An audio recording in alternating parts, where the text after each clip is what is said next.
Hello साथियों, मैं आपका दोस्त आपके अपने यूट्यूब परिवार में आप सभी का मोस्ट वेलकम करता हूं।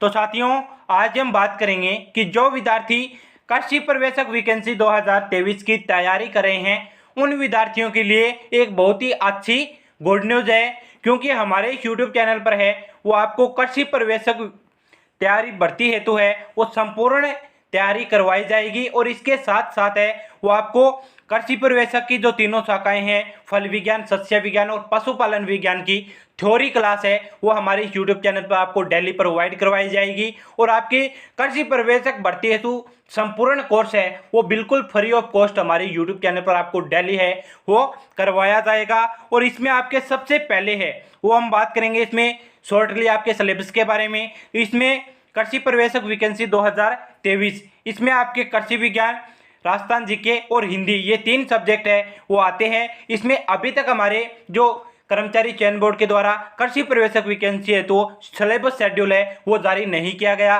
लेकिन हम पिछले 2-3 वैकेंसियों की बात करें कृषि प्रवेशक की, उनमें आपके सेम सिलेबस है वो रखा गया था और सेम आपके एग्जाम पैटर्न है वो भी रखा गया था। तो इसी के अकॉर्डिंग हम आज बात करने वाले हैं कि कृषि प्रवेशक राजस्थान जीके और हिंदी के आपके कितने क्वेश्चन आते हैं, कितने नंबरों का आपका काम आता है, और इसके साथ साथ है वो हमारे कृषि विज्ञान से संबंधित तीनों शाखाएं हैं उनसे आपके कितने नंबरों का काम पूछा जाता है, और इसमें से सबसे अच्छा और सरल सब्जेक्ट है, सबसे सरल शाखा है हमारे कृषि विज्ञान की वो कौन सी है, इसके बारे में भी हम डिस्कस करेंगे। तो सबसे पहले है वो बात करेंगे कृषि विज्ञान। कृषि विज्ञान से आपसे है वो टोटल 60 क्वेश्चन पूछे जाते हैं हमारे सुपरवाइजर वैकेंसी में। और इसमें तीन शाखाएं हैं, पशुपालन विज्ञान, फल विज्ञान और सस्य विज्ञान। इसमें से आपके हर एक शाखा से है वो 20 क्वेश्चन पूछे जाते हैं और आपके प्रत्येक क्वेश्चन है वो 3 नंबरों का होगा। इस हिसाब से आपके कृषि विज्ञान से आपके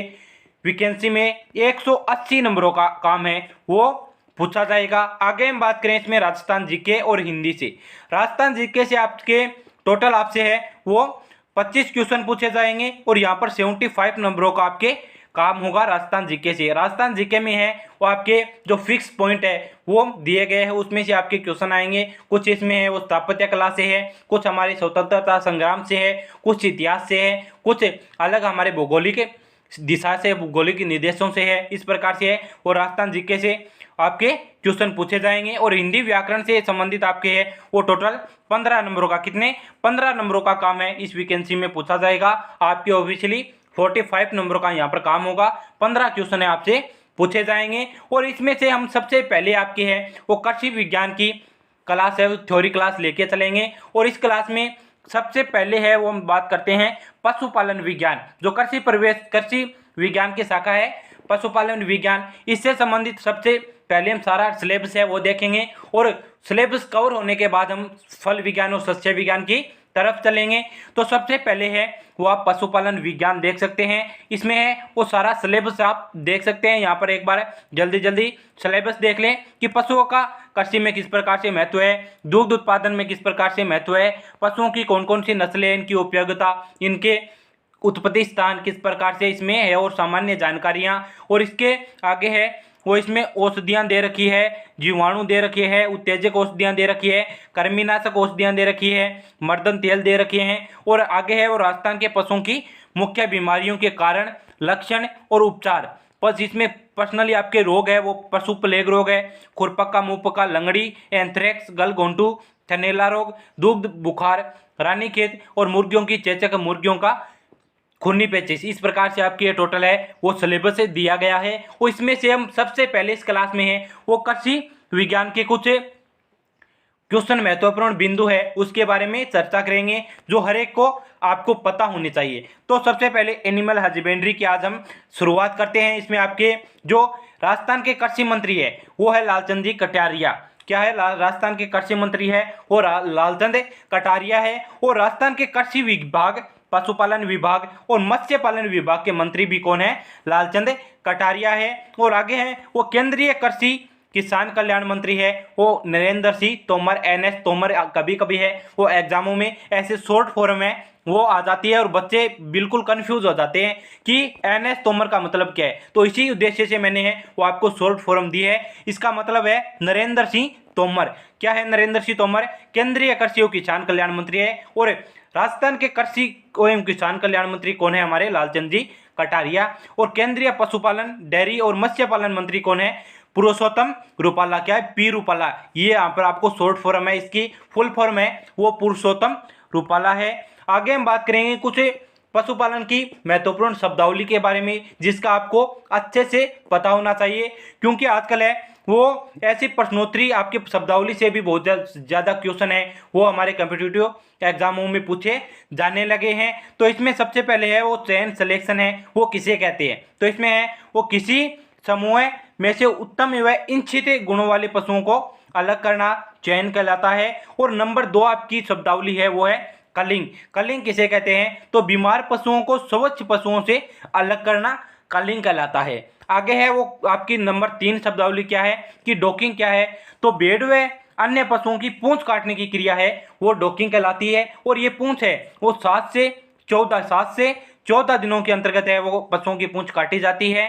आगे हम बात करेंगे प्रश्नोत्तरी आपकी शब्दावली नंबर 4 के बारे में, डिबीकिंग। डिबीकिंग किसे कहते हैं? ऐसे कई बार है वो क्वेश्चन पूछे जाते हैं। और मुर्गियों में 1 माह की उम्र में चोंच काटने की क्रिया डिबीकिंग कहलाती है। और क्वेश्चन आपके कैसा आएगा कि मुर्गियों में 1 माह की उम्र में चोंच काटने की क्रिया है वो क्या कहलाती है? ऑप्शन आ जाएगा डॉकिंग, डिबीकिंग, चयन, इस प्रकार से। और आपको अगर ये परिभाषा याद है तो आप अच्छे से इसका आंसर है वो दे सकते हैं।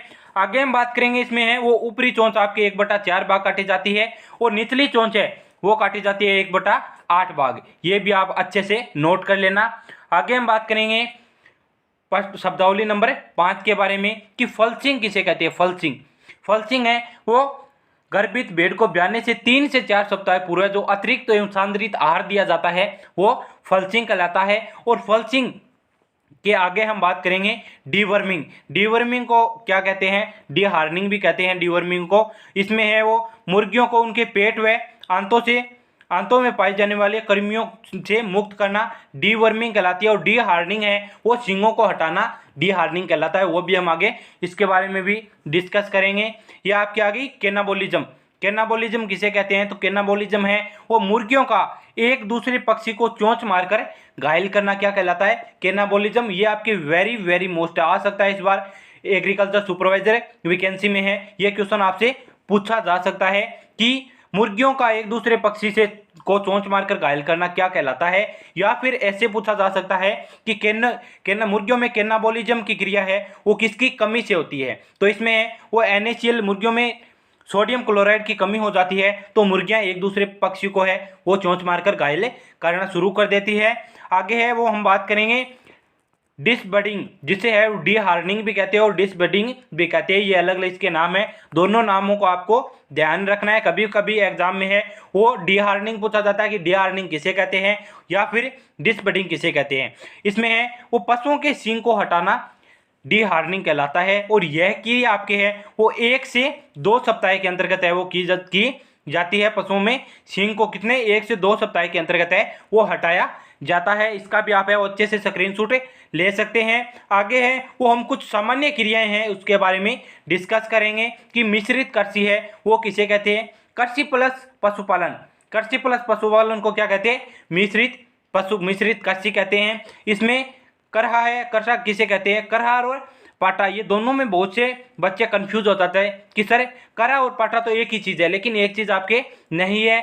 करहा है भूमि को समतल करने का यंत्र, भूमि को समतल करने का। और पाटा आपके है, पाटा किसे कहते हैं? पाटा कहते हैं कि जुताई के बाद भूमि को समतल करना या फिर डेले तोड़ने का यंत्र है उसे पाटा कहते हैं। इसके आपके आगे सारे जो अलग अलग परिभाषाएं हैं उनके आपको चित्र भी दिखाऊंगा, किस प्रकार से मिश्रित खेती की जाती है, किस प्रकार के आपका पाटा किस प्रकार से होता है, करहा किस प्रकार से होता है। और नायला की बात करें तो नायला बीज बुआई का यंत्र है।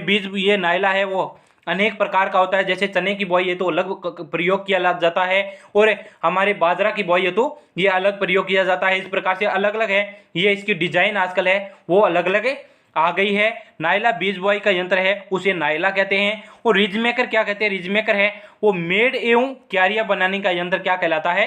रिज मेकर कहलाता है। आगे हम बात करेंगे जो कपला है, कपला किसे कहते हैं? खरपतवार निकालने का यंत्र क्या कहलाता है? कपला। ये आपके जो छोटी छोटी परिभाषाएं हैं वो भी पूछी जा सकती है, अच्छे से आप है वो स्क्रीनशॉट लेकर नोट कर सकते हैं। आगे है वो बात करेंगे हमें जो आपके चित्र है उसके बारे में कि कृषि इसमें है वो ये क्या है? ये आपके है वो पाटा है जो भूमि को समतल करने का कार्य करता है। इसमें आगे है वो बात है, इसमें ये आपके रिज मेकर है जो क्या करता है? बीज बुआई का कार्य करता है। रिज मेकर इस प्रकार से होते हैं, लेकिन आजकल आपके बाजारों में इसके अलग अलग शेप है वो आ चुके हैं। इसमें है वो आगे बात करेंगे जो हमारी मिश्रित खेती है वो पशुपालन प्लस आपके खेती करना मिश्रित खेती कहलाता है। इसमें आपके अनेक प्रकार की खेती होती है और इसके साथ ही आपके पशुपालन भी किया जाता है इसमें, और इसका नाम हो गया मिश्रित कृषि। मिश्रित कृषि आप आए तो आप बता सकते हैं क्या कि कृषि आपके कृषि प्लस है पशुपालन, कृषि प्लस पशुपालन को क्या कहेंगे? मिश्रित कृषि। और इससे संबंधित आपकी प्रश्नोत्तरी क्लास है, ये हमारी शब्दावली के सारे पॉइंट है वो कवर हो चुके हैं। और जैसे आगे हम कुछ एक पॉइंट रहे हैं जिस प्रकार से हमारे बंदियाकरण, इस प्रकार से नस्बंदियाकरण, ये पॉइंट आप जो पॉइंट पढ़ेंगे वहाँ पर क्या पशुओं से संबंधित हमारे अलग पॉइंट है, पशुओं का गर्भाशय उसके बारे में, उसमें हम वो ले लेंगे ताकि आपको याद करने में है वो थोड़ी आसानी हो। और इस प्रकार से मुर्गियों से संबंधित भी आपकी 2-3 आपकी शब्दावली है वो रही है, वो भी हम जब मुर्गियों के बारे में पढ़ेंगे तो वहाँ पर है वो ले लेंगे ताकि अब मुर्गियों के सारा वहाँ पर विवरण है वो हमारा कवर हो सके। और इस प्रश्नोत्तरी क्लास को ज़्यादा से ज़्यादा कृषि योद्धाओं में आप शेयर करें, क्योंकि आपके हर एक लाइक शेयर एंड सब्सक्राइब से हमें मोटिवेशन मिलता है ताकि हम आपके लिए अच्छे से अच्छा कंटेंट बनाकर ला सकें और आपकी तैयारी को और ज़्यादा मजबूत कर सकें। मिलते हैं ऐसे नेक्स्ट प्रश्नोत्तरी क्लास के साथ, तब तक के लिए जय हिंद, जय भारत,